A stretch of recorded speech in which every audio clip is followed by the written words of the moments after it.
Steve, and now we'll hear from Steve Rauscher.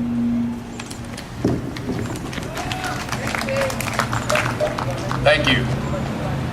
I'm a 61-year-old suburbanite, and I have the degenerative disc problem. I've had 4 back surgeries.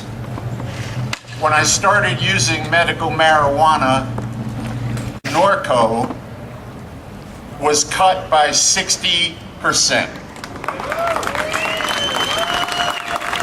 And I have a question for the Obama administration. Obama! Why, I mean, it's very nice of you to come out with your words of grief over the Colorado shooting, but why are you not using the limited resources of the Department of Justice to go after the illegal assault weapons that have infected our cities and our country? I don't remember the last time a medical marijuana dispensary owner went to a congressperson's public event, a college, a high school, or a movie theater to massacre people. It's time that this country get our priorities straight. President Obama, hands off my medicine. President Obama, if you want a penny from me, if you want a second of my time volunteering for your campaign, or if you want my vote, end the madness now. Right, yeah. Woo! The voices of truth. We'll now hear from Carol Scott. Little did I think I'd be here today doing this, but we're here. I need to share my story with you. A few months ago, I was told that I have a cancer I fought for about 17 years.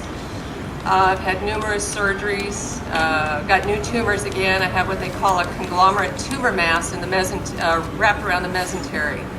Went to Stanford, thought I was going to have surgery. They decided not to do the surgery and told me, you know what, there's nothing we can do for you. You need to change what you're doing. I did. I changed what I was eating, changed my diet, but my son started talking to me, says, Mom, you got to watch this video, and I know this will help you. So we watched the video, Mr. Simpson's video on cannabis oil. 100% pure. I know, because I know where it comes from. I started that in about January before I ever went to see these guys, so I knew I was on the right track. I had my scans and stuff. It showed tumor growth. It showed all this stuff building around my mesentery. I couldn't eat, cramping, flushes, sweating, just losing my life. The fact that they can't do anything for me told us that we needed to do it ourselves. I just went back for a scan in May, and my tumors are shrinking. There is nothing they gave me to stop those tumors. We went out on our own with the help of everybody else and with what's online and with all of you guys, and I believe we've really found a cure. I could not have done it without my son. Yeah.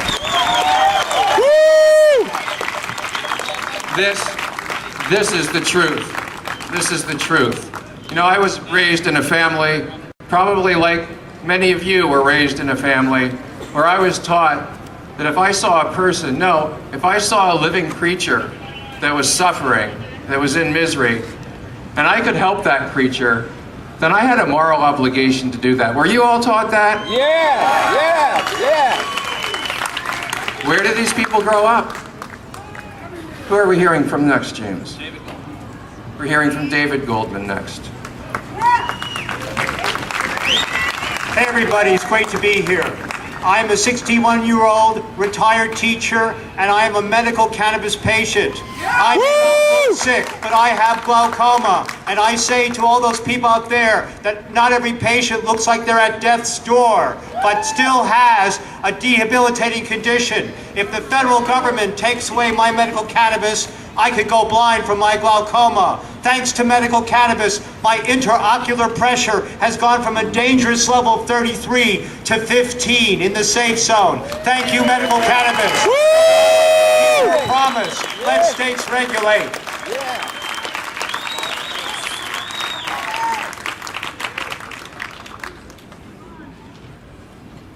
Okay, we have Carl Roos coming up to speak to us next. Sorry, it's not Carl. It's going to be Frank. Oh, okay. It is Carl. Yes. Here's Carl. Hello. I've been using medical marijuana, and since I've been off all of my medications from the hospital, as far as Vicodin, the list goes on and on. I weaned myself off all the narcotics. I'm doing fine with the medical marijuana and real happy about it. And Obama, please call off the feds.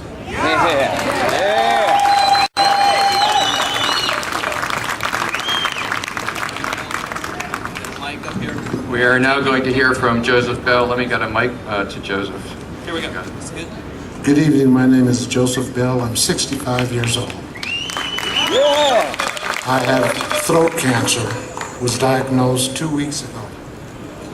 And I've been smoking it for that whole 2 weeks, and I'm able to get out and speak to you today. My weed. I want to have the whole world smoke weed.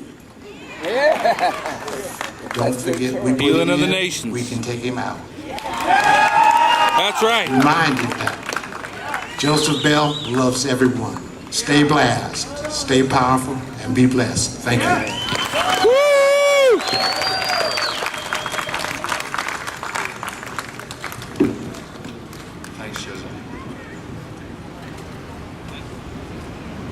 Thanks, Joseph. Thanks so much, Joseph. We now have Michael Cohen. Good afternoon, everybody. My name is Michael Cohen, and I have HIV/AIDS. I want you all to know that medical cannabis lessens my symptoms from HIV, and that without it, I will be forced to have to go to the parks and to buy it underground, and I don't want to have to do that. Thank you.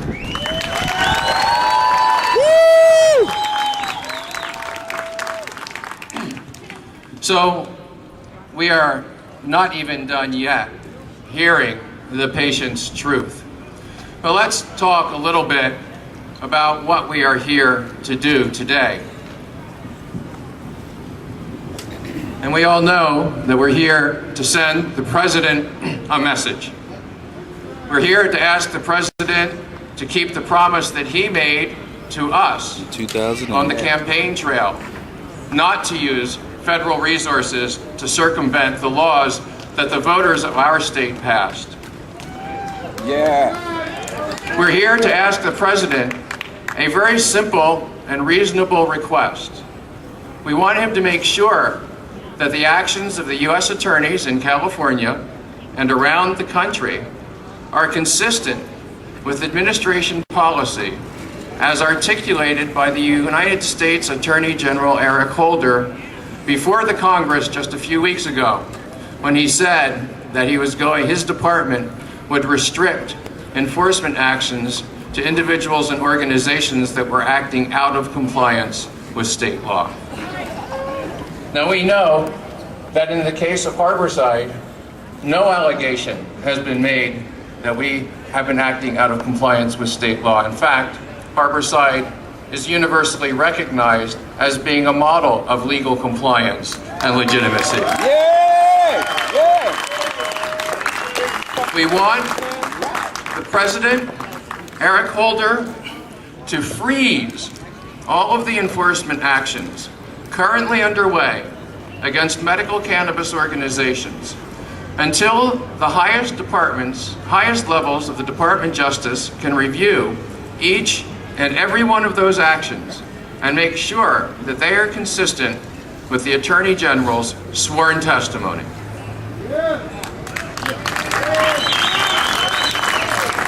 We're also here to ask some questions. Why are we seeing headlines week after week, month after month, about U.S. attorneys using precious and limited law enforcement resources to target state-compliant medical cannabis dispensaries? Why are we not hearing headlines about initiatives from the U.S. attorneys to target Mexican cartels or meth laboratories or crack dealers or the guns and violence that are plaguing Oakland and other cities? Why do we hear about the U.S. attorney using resources that should be used to fight crime, using to fight state legal cannabis organizations?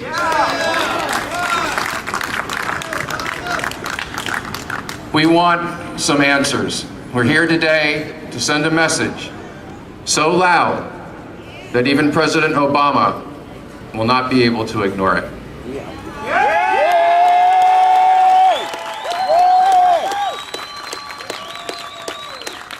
We're now going to hear from another member of our faith community, Rabbi Green. Advocacy organizations and from candidates who are challenging President Obama in the election this year. We have the vice presidential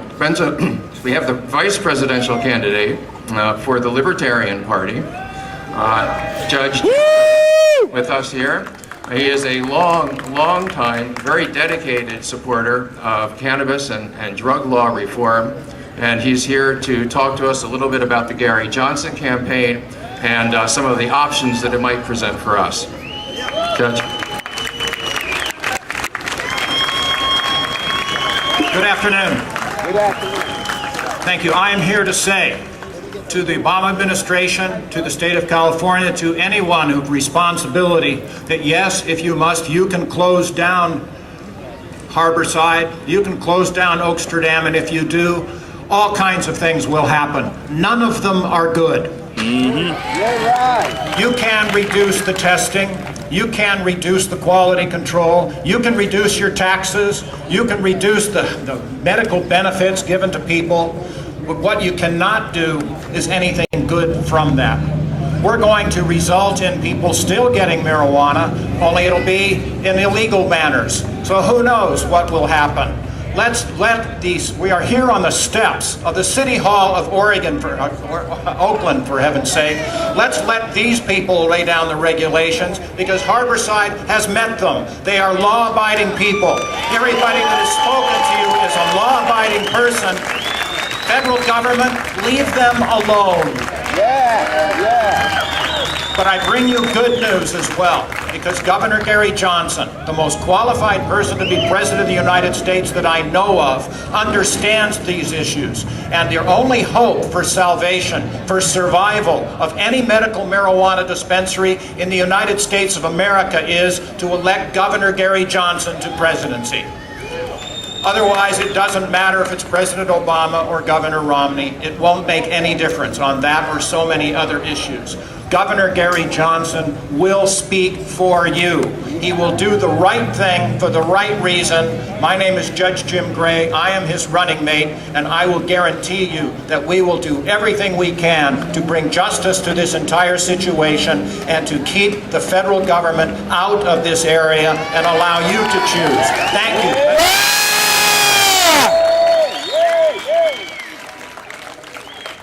Graciously granted us this space to gather in. They have asked us to turn off the sound at 1 o'clock so that city workers can continue doing the work of the citizens. So we are going to be doing that at 1 o'clock. Following that, from 1 o'clock to 3, we are going to sit here and we're going to hold this space. We are going to hold this space.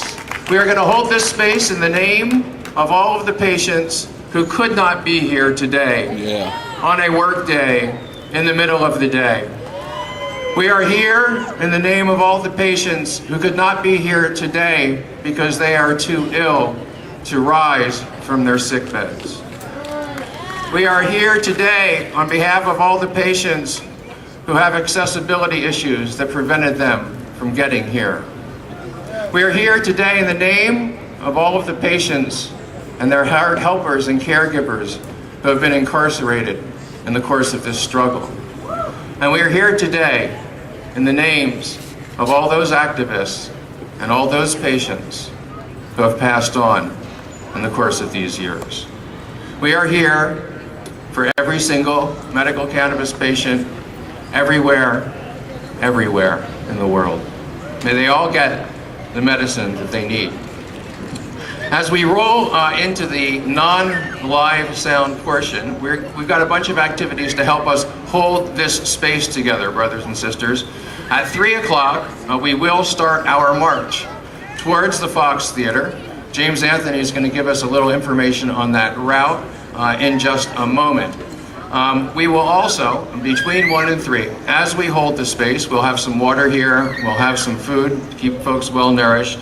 We're going to have a great sing-along with some amazing songs. We're going to do some crowd interaction and chants. We're going to have some acoustic music. And then we're also going to have an art project happening where we will invite each of you to make a sign, a placard, with the name of a patient who could not be here today. And then we will ask you all to come in a procession across the stage, hold up the sign of the person you're representing, and then we'll ask all of the assembled people here to speak that person's name so that we may bring their presence into this square and make their voices heard along with the rest of us.